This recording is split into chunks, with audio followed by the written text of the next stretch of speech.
Jewe Kagame Paul ndahiriye u Rwanda ku mugaragaro ko ntazahemukira Repubulika y'u Rwanda, ko nzakurikiza nkanarinda itegeko nshinga n'andi mategeko, ko nzakorana umurava imirimo nshinzwe, ko nzaharanira amahoro n'ubusugire bw'igihugu, ko nzashimangira ubumwe bw'Abanyarwanda, ko ntazigera nkoresha ububasha mpawe mu nyungu zanjye bwite,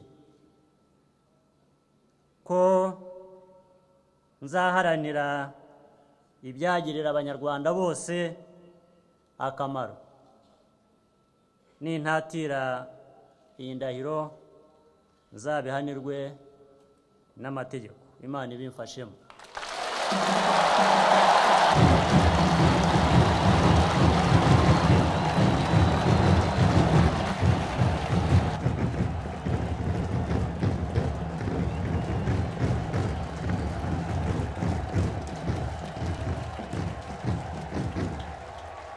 Nyakubahwa Perezida wa Repubulika ariho arashyira umukono kuri iyo ndahiro mumaze kumva. Le Président de la République appose sa signature sur les mots très profonds qu'il vient de prononcer devant le peuple rwandais et les deux chambres du Parlement rwandais.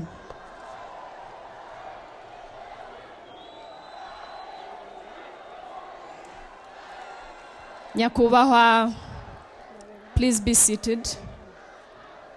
Nimwicare.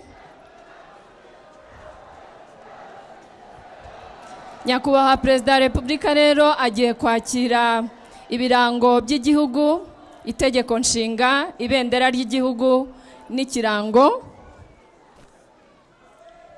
Nyakubahwa Perezida wa Repubulika, tunejejwe no kubashyikiriza itegeko nshinga rya Repubulika y'u Rwanda nk'uko ari mwebwe mushinzwe kuririnda. Perezida wa Repubulika yakira itegeko nshinga.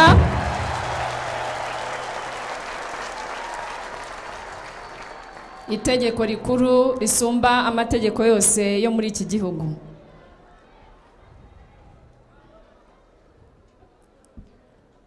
Tunejejwe kandi no kubashyikiriza ibiranga igihugu cy'u Rwanda bigizwe n'ibendera ry'igihugu.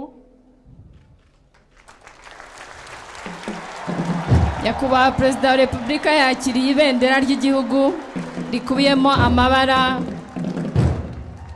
agaragaza icyo Abanyarwanda bifuza.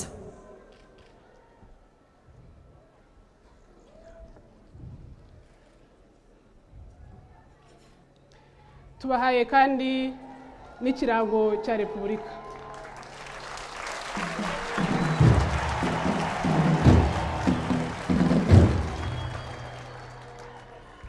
Congratulations, Excellency. Thank you.